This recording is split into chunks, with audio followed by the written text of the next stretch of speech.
Hope I still remember how to do this.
It's 7 o'clock, but there's about 30 seconds left in this.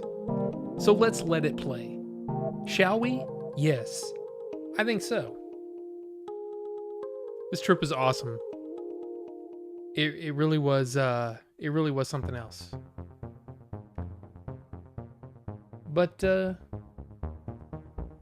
let's see. Yeah, about a couple more seconds. I love that sign. Man holding block away from body. It's great. But yeah, we're here. I'm back. Welcome to Order 42. I am Rob, and I'm back. How are you guys? You guys doing okay? You guys doing well? It's been 2 weeks. I mean, what's new? What's shaking? What's going on? I mean, look, we got Ninjinzu games. I mean, look, he's first. He's first every week. Back on the grind. Great to have you back, my dude. Thank you, Ninjinzu. Appreciate it. And Ricky's here. Robert's here. Cosma's here. Shozama's here. Hey, I have family out near there in Wyoming and Oregon. Never been. I'll tell you this. It was beautiful. It was gorgeous. It was pretty awesome. So, but yeah, anything new going on? Anything you guys want to talk about before we get into the, I mean, look, I'm not going to spend a whole lot of time on the trip, but there are some interesting things that I want to show. A couple of them. Yeah. Pretty interesting stuff. Ricky, I'm not here. That's AI. Ricky, are you sure? Any ass eat? No, not this time. But how's it going? I'm surprised I was in the shower, turned on the computer and saw this was on. Been late past month or so. Well, look, I mean, hey, it's good that you're here. It's good that you're here because you're going to get to see all the things. All Well, maybe. Unless you're doing something else. You know, and you got me off in the background. That's fine. It's good. It's weird. It's like it's only been 2 weeks and it feels like it's been like a month. I'm telling you, this trip was so exhausting. But in a good way, you know, because we hiked many, many miles, like almost every day. It was crazy. Crazy. But yeah, I want to talk about, man, okay, so while I'm in the Grand Tetons, my brother texts me and says, I almost want to just read it to you. Because it made me go, what? What? Carbonite? Carbonite? Man, have I got something for you. Yeah. You know, you I think more than anybody else, you post alien stuff in the aliens and ghosts what do you call it thing in Discord, the little channel. I got something that I'm just gonna say it. It freaked me out. It freaked me out, and it got the mind working for sure. But this is what he said, and I quote: "Star Wars Acolyte is a bastardized convoluted. I think he meant convoluted vandalization of what we all grew up with." I was like, really? Really? I want to talk about man. Well, I don't want to talk about man. A Galian? No. No, I didn't see anything supernatural, but I saw something that made me think maybe there's something here.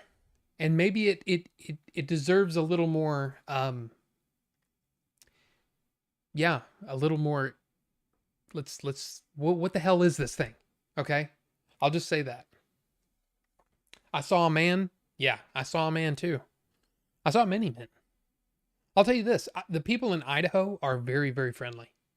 There's a lot of it feels a lot like Texas in that there's a lot of Trump flags, but seriously, very, very friendly. I had a great time. And Wyoming as well. Everybody was super friendly. It was really nice. Everything is modernizing. You saw a woman, Cosma? Pics or it didn't happen. Okay? Pics or it didn't happen.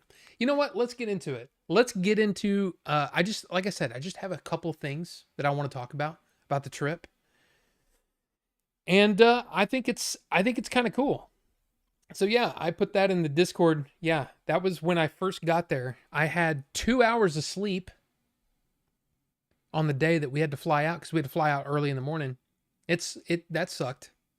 And the whole day I was just, I mean, the bags under my eyes were crazy, crazy, crazy.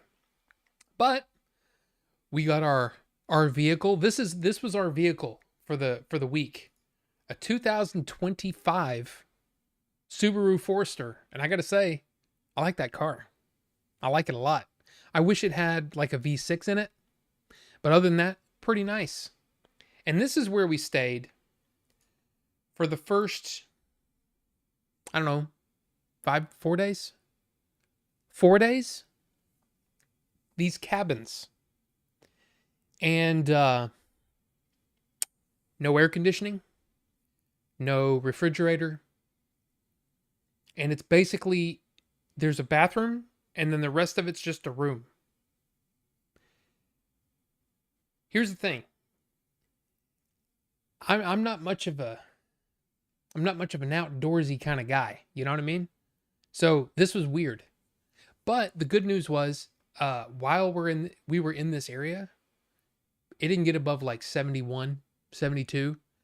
But the sun was really intense, and I guess it's because of the elevation. It was like the sun was right here, and it was very warm, but it was kind of awesome too. It was kind of awesome. But yeah, here's a view. I mean, you could do worse. You can definitely do worse than a view like this. But the second day we got there, okay, we got there, got our cabin, got our car, all that kind of stuff, and we just went walking around. And I don't know, we walked a couple miles. But then the next day, we got up really early in the morning so we could do the hike around Jenny Lake. And yeah, there you go. It took us 4 hours because not all of us are, conditioned for this kind of thing. But look, yeah, it was awesome. It took 4 hours, 7.65 miles. I'm gonna tell you, it was awesome. It was seriously my favorite part of the entire trip was that, because it was so great and it was gorgeous. Everything was gorgeous. I mean, look at some of these. Like I said, some of these views were just like jaw-droppingly, like, wow. Like when you live in Texas and everything's freaking flat. I mean, views like this are very welcome. They're very nice. Big old rocks, trees and such. It was great. It was great. Now, I do have some videos as well. I want to show you. We saw some springs. So here's a video. This was kind of awesome. This was just on the side of the road. This was in Yellowstone. Yeah, just water bubbling and this vent, and it sounded awesome. It sounded great. It sounded like, I mean, it was loud, but it was like, and then here's the, what is it? The Grand Prismatic Spring, I think. Yeah, it was awesome. And it was just a cool look to everything. And it was cold enough that it was putting out a lot of heat. But yeah, you can see the colors and everything. It was awesome. So here's a picture of one, and I'm standing right next to that, by the way. So it's kind of interesting. And then when you get to the top of this thing, you had to climb up these stairs. That kind of sucked. But yeah, look at that. Pretty cool. And then here's a spring, and then here's another look at the Grand Prismatic and how gorgeous this is. Did I take a bath? No.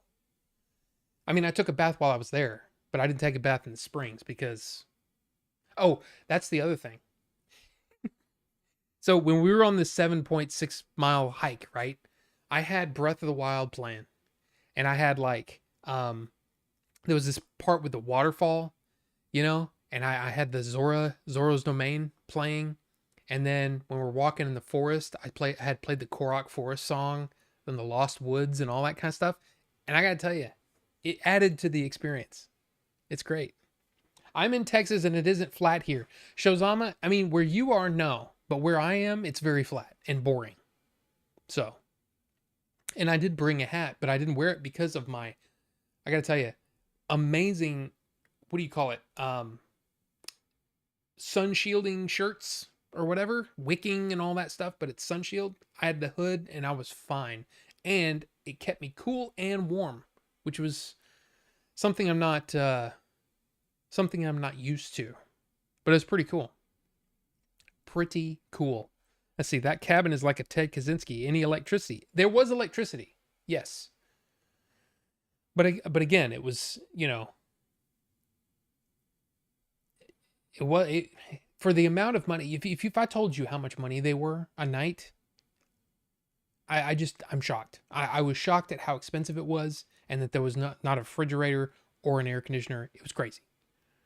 But there you go. I think they're meant more for like the skiing or whatever, but the place was packed. There were so many freaking people. It was more than 45. It was more than 45 a night. Yeah. Bucho's hot tub. I mean, but yeah, just gorgeous stuff. Here's a couple more. Oops. I forgot to turn that off. But yeah, while I was in Yellowstone, I got to see, here's another beautiful picture of the Tetons. But yeah, I got to see Old Faithful. And Yellowstone was pretty cool, but there was, it was more about going around and looking at stuff. Like I said, the springs and everything. Of course, Old Faithful here is, the most famous What town did I fly into? Jackson Hole. But yeah, and it was raining, dude. This day, I got to tell you, this day kind of sucked because I was soaking wet and it was cold and the wind was blowing. But like I said, got to see Old Faithful. Now here's what's weird. If you watch this, look in the center of the jet as it goes for a minute. Here, let me turn off my logo bar so you can just see. Look in the center, it gets really white. It's really strange. I was like, what is that? Of course, I didn't look it up because you barely have any internet out here, which is part of the reason why I was like, okay, I can't do a show. You know, I was thinking about doing a live stream. Couldn't do that. But look at how white that gets in the middle. It's so crazy. But it's, you know, it's cool. It's cool. Is this almost done? Is this video almost done?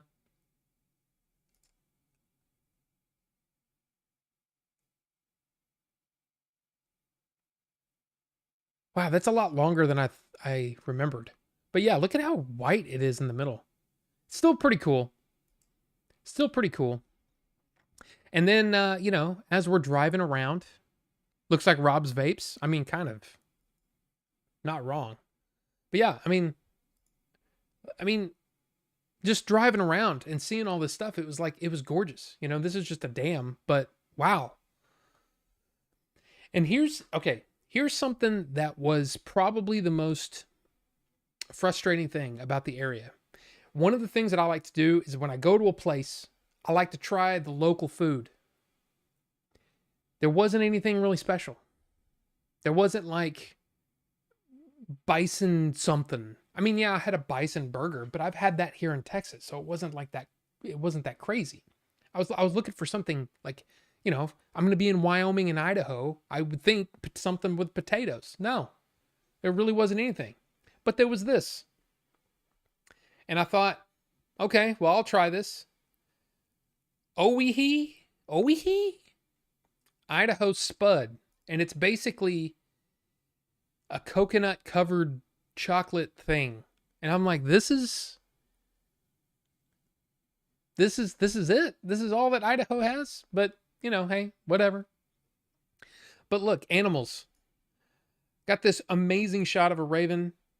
Thing was huge. I mean, seriously. Like this big. Huge bird. Awesome. And the fact that he, you know, I mean, I zoomed in on that, but the fact that he let me get that close is pretty. Idaho. Yes. But yeah, the bison were like, I mean, you had to watch out when you were driving because you might hit one because they're just roaming free out there. And we actually got to see a black bear in the wild, but he was pretty far away, but it was still kind of cool. But then we got to go to, what was it called? Yellowstone Bear World, where basically they have, you know, just bears out there and you can feed them. I got to feed a black bear. I thought that was pretty cool. But then there's a thing that, you know, in my hometown, there was this thing called International Wildlife Park. And it was basically, you know, they have animals out there and you drive around and you can feed them and all that stuff. Did Billy twerk at any time? Billy was not with me. This was me and my wife and her sister and her boyfriend and her daughter. So it was the 5 of us doing this thing. But yeah, I got to feed a freaking bear, which was cool. But as you drive around this park, they just seemed depressed, you know? So it was kind of like, it's okay. It was okay, I guess. But when we left the bear world, because again, we stayed in for 4 days in the Grand Teton area. I showed you all, you know, a lot of pictures. doing a lot of hiking and all that stuff. Well, when we left Bear World, we got to this place. They looked depressed. Yeah. It was kind of like, wow. But anyway, we get to this place. It's called the Black Swan Inn. This was in Pocatello, Idaho. Okay. Now I want to show you this picture. Or this video. So, each room is themed. This is the Wild West room. Now on the wall here is a lantern, which is kind of cool. And it's got like a rock facing. And then a mural on the wall that looks like a mine shaft. You turn around. There's a fireplace. There's a wolf and a big mural. And then you turn a little bit more, and there you go. You have the bathhouse and the hotel.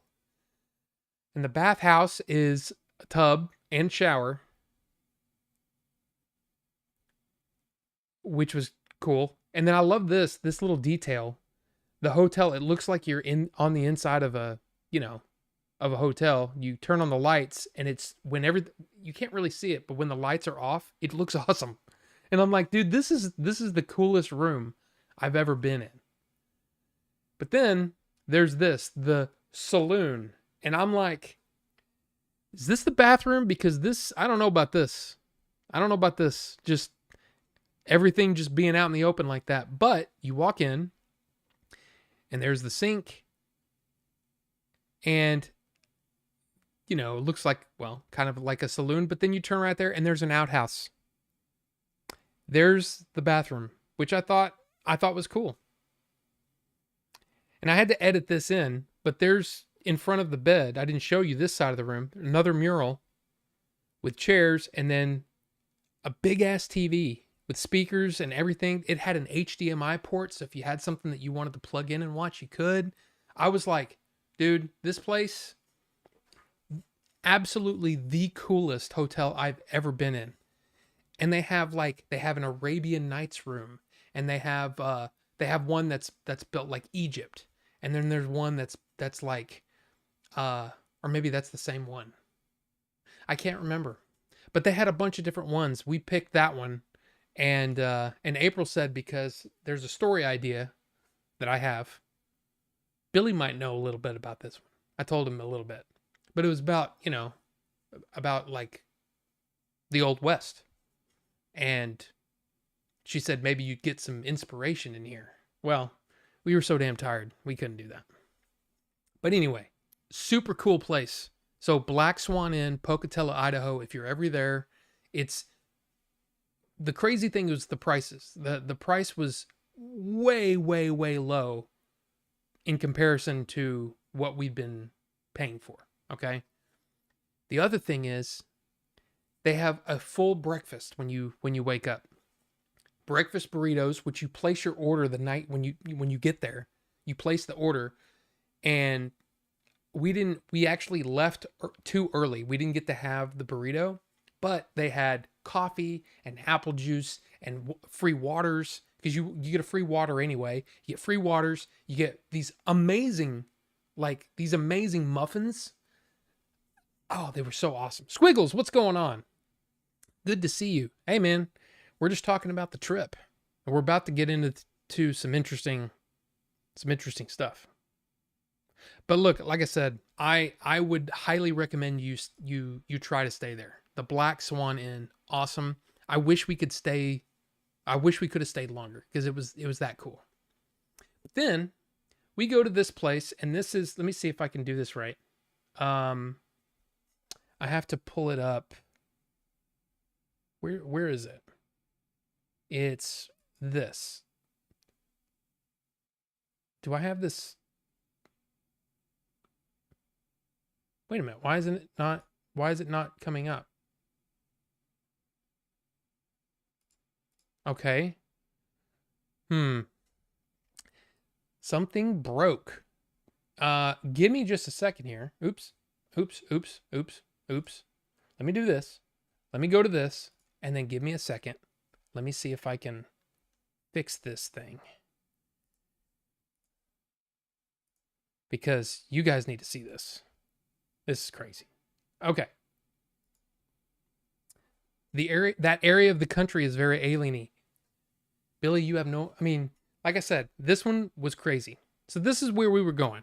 Fixed it. The craters of the moon, National Monument and Preserve. And now that dark spot that you see is all like volcanic rock and stuff, right? So when you go there, you see stuff like this. It's crazy looking.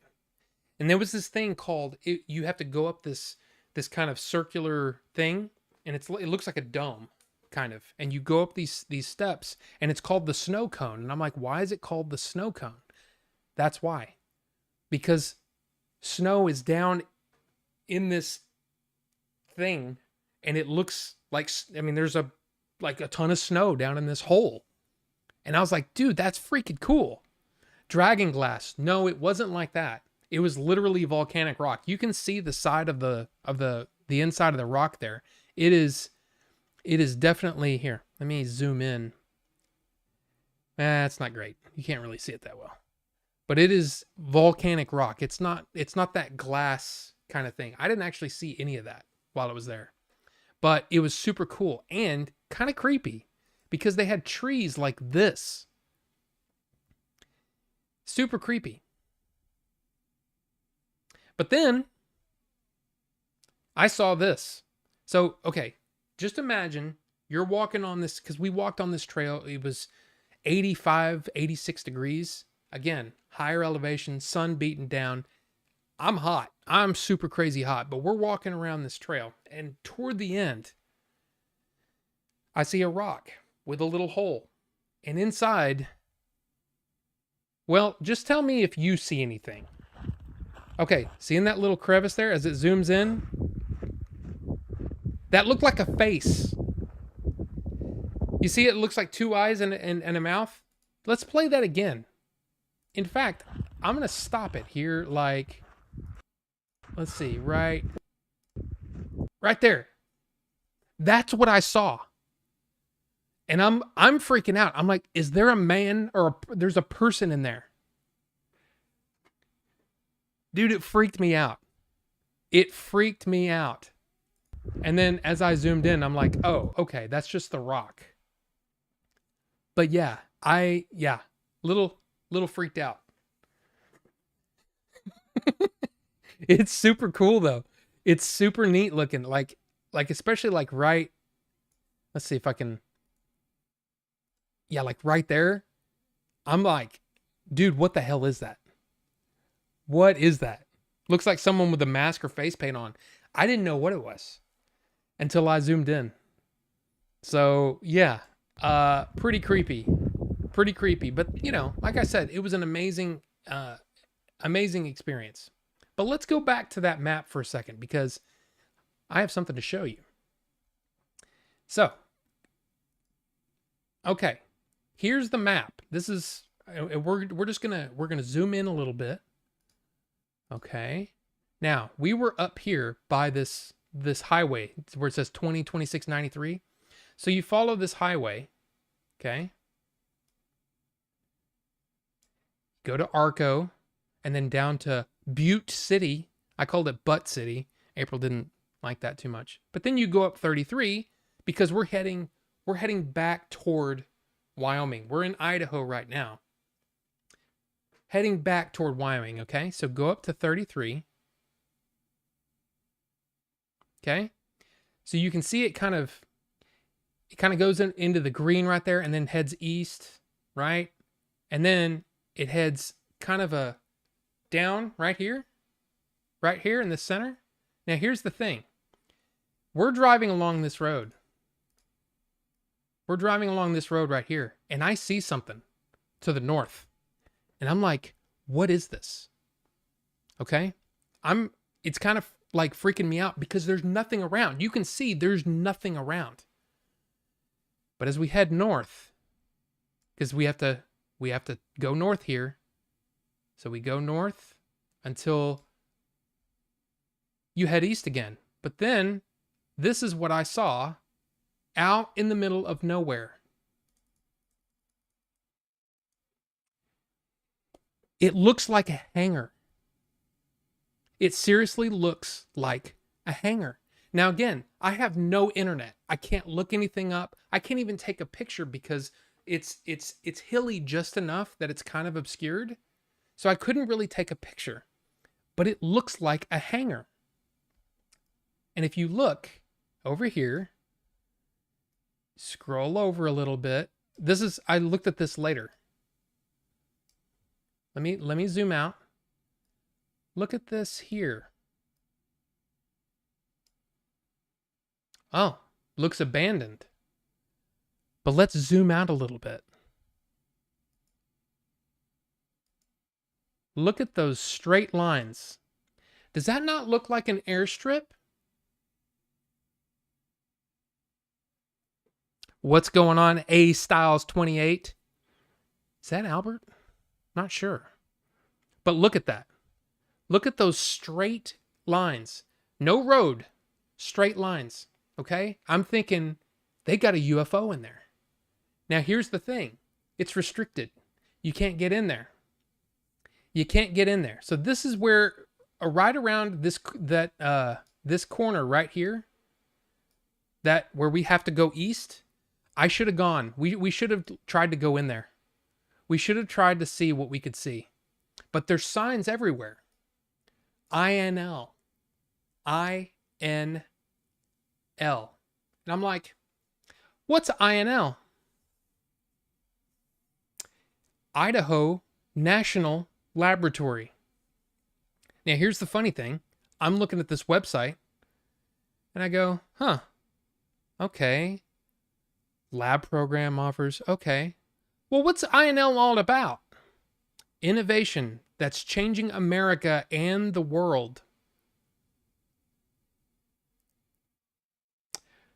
Nuclear energy, integrated energy, and national security. As we're driving through here, my mind is going crazy. I'm like, oh my God. Oh my God. Is this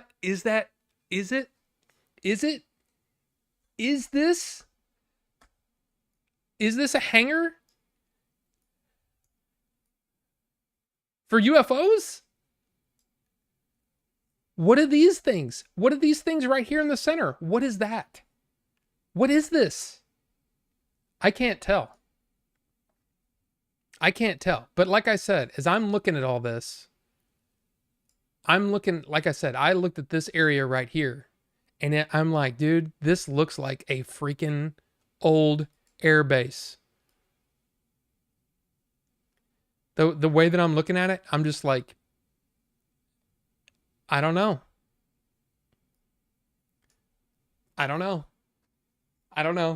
just thought it was cool. I thought it was cool, and like I said, I wish that I had thought, let's just get in there. Let's just get in there and look at it. I'm surprised that area is not blurred. Well, again, just like I was telling April as we were driving by, she's like, oh, it's probably nothing. That's what they're expecting you to say. Oh, it's probably nothing. I'm surprised that area is not blurred on the map. I'm surprised it wasn't blurred as we were driving by it. Some kind of freaking, I don't know. All I can say is I was curious. It got my brain working, and I gotta say, I was like I said, got my imagination going. But anyway, so that's enough of that. And again, this is, if you want to look and see where this is, and look at it yourself, you can look at Mud Lake, Roberts, Idaho. There's Idaho Falls. So you can kind of look and see where this is. But again, it's pretty creepy, pretty damn creepy. So anyway, we leave this area and we go to our final hotel for the night. The Teton Teepee Lodge. And you know what's funny is I don't know if, is that freaking out? I have another picture